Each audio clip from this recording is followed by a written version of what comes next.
এবার ভিন্ন একটি সীমান্ত পথে রওনা হলো টিম 360 ডিগ্রি।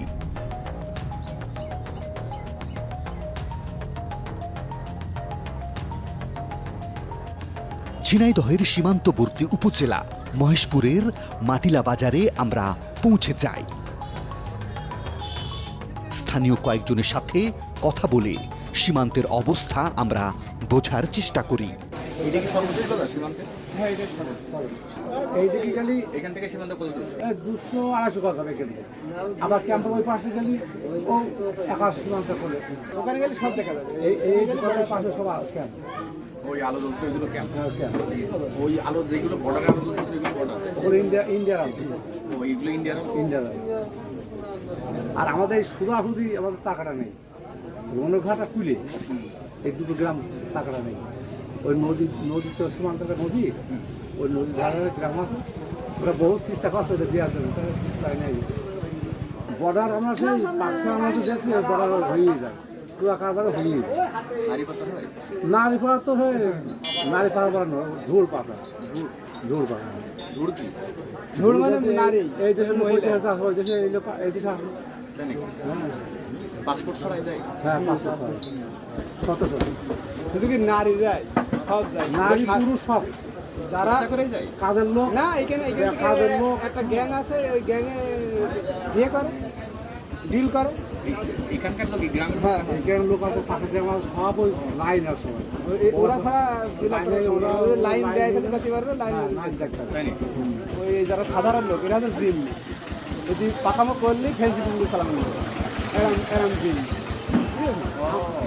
মানে কেউ যদি কোনো তথ্য দেয় তার পেন্সিল হ্যাঁ, ও তো একশো। যারা করাচ্ছে বা যারা করছে তাদের কোনো সমস্যা নেই।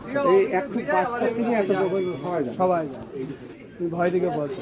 আবার ওই 70-80% লোক জড়িত। তাই নাকি? সবাই জানে। তার মানে সরকার বিষয়টা অনেকেই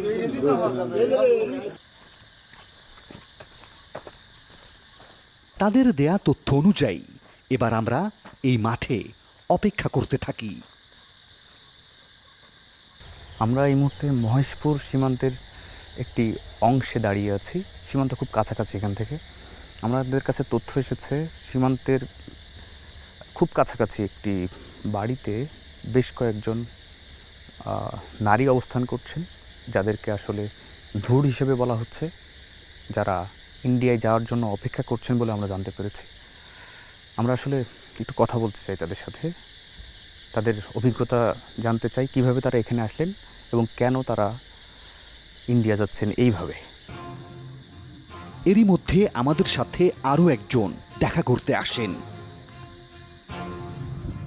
নাম পরিচয় প্রকাশ না করার শর্তে আমাদের সোর্স এবার নিয়ে যেতে চান সেই বাড়িতে, যেখানে ভারতে যাবার জন্যে অপেক্ষায় আছেন বেশ কজন তরুণী। সীমান্ত থেকে বাড়িটির দূরত্ব আনুমানিক 500 গজ। সীমান্তরক্ষী বিজিবির ক্যাম্পও আধা কিলোমিটারের মধ্যে। তবে বাড়িটির আশপাশে সীমান্তরক্ষীর কোনো টহল চোখে পড়েনি।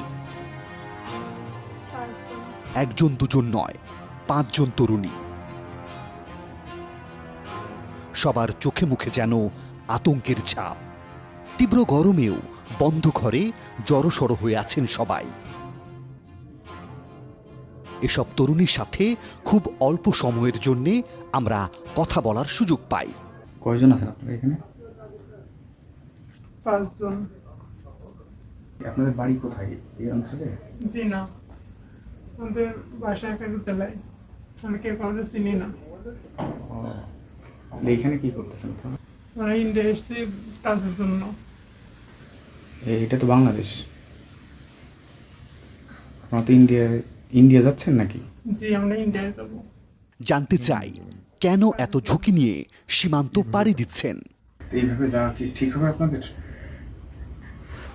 এখন ঠিক বেঠিক, এখন আমরা নিরুপায়। আমাদের অভাবের কারণেই আমরা যাচ্ছি, আমাদের নিয়ে যাওয়া হচ্ছে। টাকা পয়সা দিয়ে লেগেছে? জি না। টাকাও লাগে নাই? এটা কিন্তু ভালো পথ না।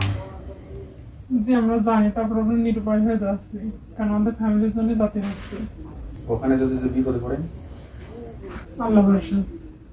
এক পর্যায়ে তারা আর কোনো তথ্য দিতে রাজি হলেন না।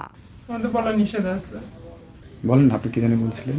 আমাদের নিষেধ আছে, আমাদের নিষেধ করলে আমাদের বিপদে ফেলে দেবে, আমি বিপদে পড়বো, আপনারাও হয়তো বিপদে পড়বেন।